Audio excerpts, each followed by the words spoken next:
নমস্কার বন্ধুরা, আমাদের চ্যানেলে আপনাদের সবাইকে স্বাগত জানাই। অনেক দিন হয়ে গেল কোথাও বেরোতে পারিনি এবং সেই জন্য বাড়িতে আর মনও টিকছিল না। তাই আমরা কিছু কলিগ মিলে ঠিক করলাম একদিনের জন্য হলেও কোথাও ঘুরে আসতে হবে। তো যেমন ভাবা তেমনি কাজ, আমরা বেরিয়ে পড়লাম মন্দারমণির উদ্দেশ্যে। আমাদের বাস ছাড়বে বিশ্ববাংলা গেট থেকে, তাই জন্য সকালবেলায় ক্যাব বুক করে আমরা বিশ্ববাংলা গেটের সামনে চলে এলাম। বাংলা গেটটাকে খুব সুন্দরই লাগছিল, কিন্তু আমরা ওয়েট করছিলাম বাসের জন্য। বাস আসলে আমরা এখান থেকে সোজা চলে যাব কোলাঘাট, সেখানেই আমাদের ব্রেকফাস্ট। আমরা এখন রূপনারায়ণ নদী ক্রস করে কোলাঘাটের দিকে এগিয়ে চলেছি। বাঁ দিকে যে রেল ব্রিজটা দেখতে পাচ্ছেন সেটা হাওড়া থেকে খড়গপুরের দিকে যাচ্ছে এবং এই কোলাঘাটে পৌঁছে আমরা ব্রেকফাস্ট করব। ডান দিকে বাঁ দিকে অনেক রেস্তোরাঁ রয়েছে, সেখানেই আমরা ব্রেকফাস্ট করবো বলে ঠিক করেছি। চলে এসেছি আমরা কোলাঘাটে। এখানে শেরে বেঙ্গল হোটেলে আমরা ব্রেকফাস্ট করব, তারপর এখান থেকে সোজা বেরিয়ে পড়ব মন্দারমণির উদ্দেশ্যে।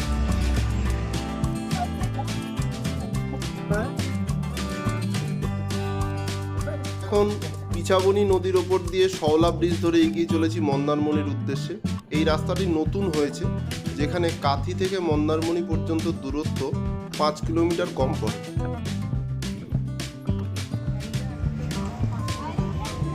পৌঁছে গেছি আমরা মন্দারমণিতে। এবারে আমরা থাকবো ভাইসরয় হোটেলে।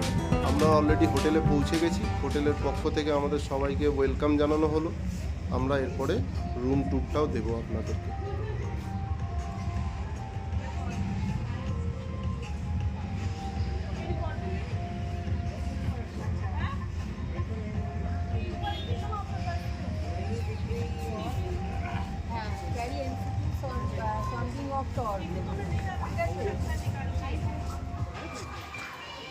এখানে ওয়েট করুন, চেক ইনটা ফটাফট করে নিয়েই আপনাদের রুমের দিকে নিয়ে যাব।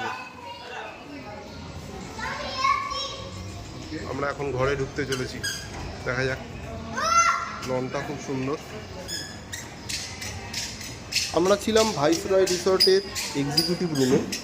এই রুমটার ট্যারিফ হচ্ছে 7,500 টাকা, কিন্তু তার সঙ্গে প্যাকেজে আছে লাঞ্চ, ইভিনিং স্ন্যাক্স, ডিনার এবং পরের দিনের ব্রেকফাস্ট মিলিয়ে আমাদের 7,500 টাকা পার রুম পড়েছিল দুজনের জন্য।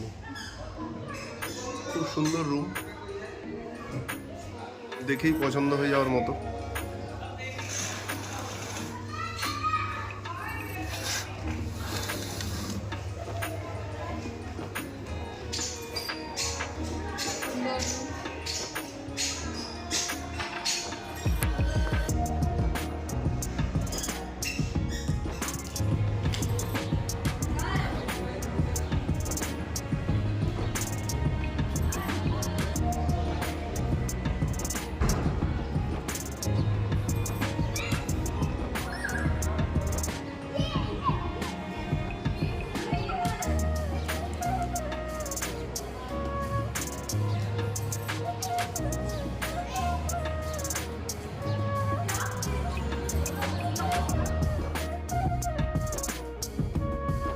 ঘরে লাগেজগুলো রেখে একটু ফ্রেশ হয়ে সোজা সুইমিং পুলে চলে এলাম। এখানে একটু গা না ভিজালেই চলছে না।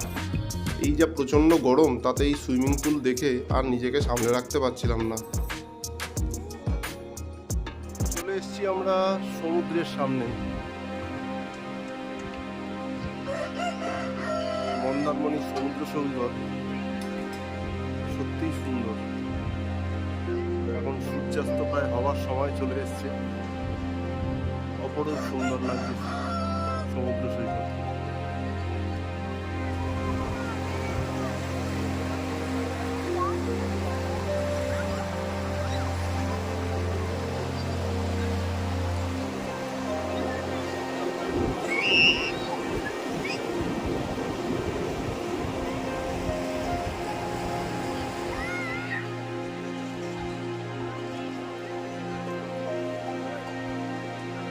সূর্যাস্তের এই সময় ভীষণ সুন্দর লাগছিল সমুদ্রকে।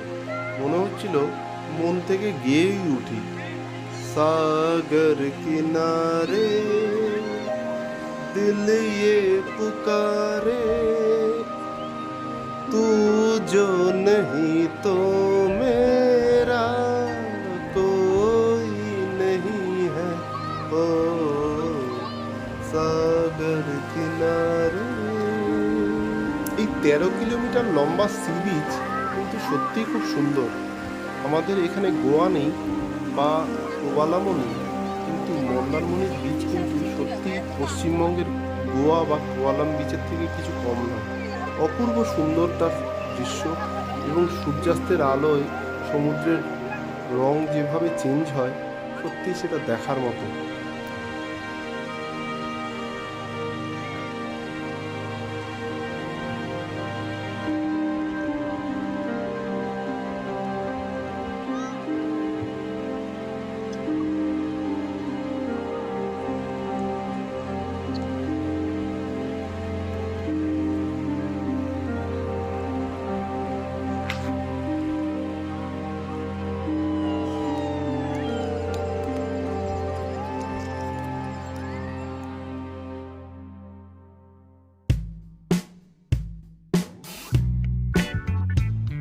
সূর্যাস্তের পর সন্ধ্যা পর্যন্ত বিচের পাশে আমরা সবাই মিলে উপভোগ করলাম। তারপরে আমরা চলে এলাম হোটেলে, যেখানে এই সুন্দর লনে আপনারা দেখতেই পাচ্ছেন আমরা এখন চা জলখাবার খাবো এবং তার সাথে চলবে জমিয়ে আড্ডা। এই লনটা একবারে সুইমিং পুলের পাশে। হঠাৎ যদি ইচ্ছা হয় একটু গা ভিজিয়ে নেওয়ার, সুইমিং পুলে গিয়ে কিন্তু একটু গাটাও ভিজিয়ে নিতে পারেন, তাতে কিন্তু খুবই ভালোই লাগবে। দেখুন এখানে সবাই সুইমিং পুলের কিরকম মজা নিচ্ছে, অনেকে তো আবার সাঁতার কাটতেও শুরু করে দিয়েছে। কিছুক্ষণ সুইমিং পুলে গা ভিজিয়ে আমরা চলে এলাম ডিনার করতে। এখানে আমরা ডিনার করব এবং কিছু পছন্দসই খাবার খাবো। এদের রেস্তোরাঁটা কিন্তু বেশ ভালোই, অনেকটাই স্পেশিয়াস এবং অনেকগুলো সিটও আছে, যাতে আড্ডাও মারতে মারতে আপনারা ডিনারটা উপভোগ করতে পারবেন। কাল ভোরবেলা উঠে বিচে যাব। আজকের জন্য সবাইকে শুভরাত্রি। ও পিউ, এখানে কি করছো? এমনি দেখছি, খুব ভাল লাগছে, পুরো গ্রিন হয়ে রয়েছে, সাথে বৃষ্টি পড়েছে রাত্রেবেলা, খুব সুন্দর লাগছে। চলো তাহলে একবার বিচটা ঘুরে আসি। ওই দেখো ওখানে একজন বসে আছে,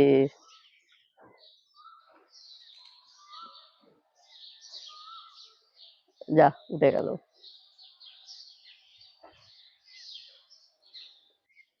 বাহ, তাই তো। চলো যাই ঘুরে আসি। চলো তাহলে বিচটা ঘুরে আসি। মানে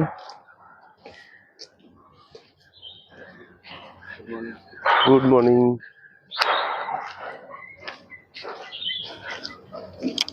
ভাইসরয় থেকে বেরিয়ে 50 মিটারের মধ্যেই কিন্তু বিচ। ভাটা শুরু হয়ে গেছে, সেই জন্য জল নেই বেশি। সমুদ্র আমাদের কাছাকাছি আসছে না তো কি হয়েছে, চলো আমরা সমুদ্রের কাছাকাছি চলে যাই।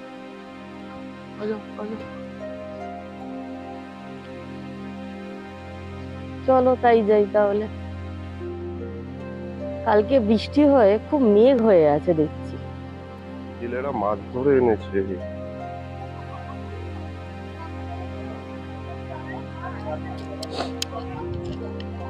এগুলো কি মাছ গো?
জোয়ার আসছে তাই জলও বাড়ছে আস্তে আস্তে।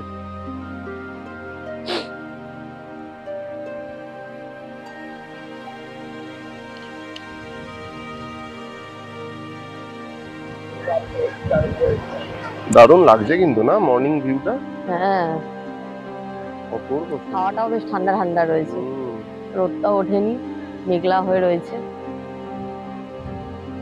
ভীষণ সুন্দর ওয়েদার একদম। নর্মালি বর্ষাকালের মতো ওয়েদারটা হয়ে আছে। হ্যাঁ কি দেখো সূর্যটা ওই যে ওখান দিয়ে দেখা যাচ্ছে, হ্যাঁ ওই যে সূর্যটা দেখা যাচ্ছে, দেখা যাচ্ছে কিন্তু আলো বেরোচ্ছে না, আলো তাপ নেই কিছু রোদের, তাই না? একদম। সমুদ্রটাকেই ভালো করে দেখা যাক। হ্যাঁ, সেটাই তো এনজয় করতে এসেছি, গরমকালে সূর্যটাকে এনজয় করতে হবে বাড়ি গিয়ে।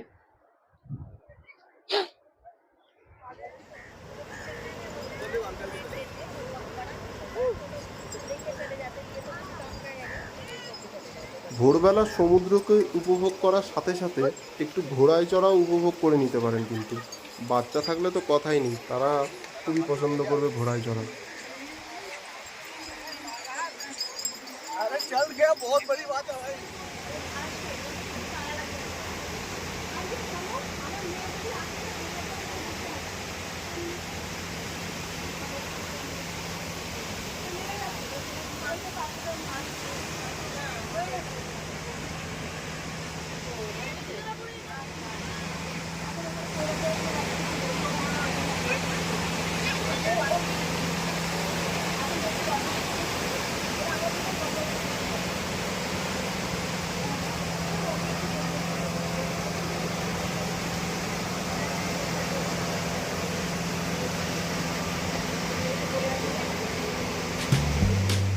সকালের ব্রেকফাস্ট সেরে আমরা বেরিয়ে পড়লাম কলকাতার উদ্দেশ্যে।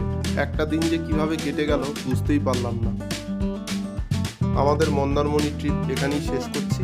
সমুদ্রের পরে এবার আমাদের ডাকছে জঙ্গল, তাই কলকাতা ফিরেই কিছুদিনের মধ্যেই আমরা বেরিয়ে পড়ব জঙ্গলের উদ্দেশ্যে। আমাদের চ্যানেলটিকে সাবস্ক্রাইব করে ভ্রমণ সংক্রান্ত এই ধরনের ভিডিও আরও দেখতে সঙ্গে থাকবে।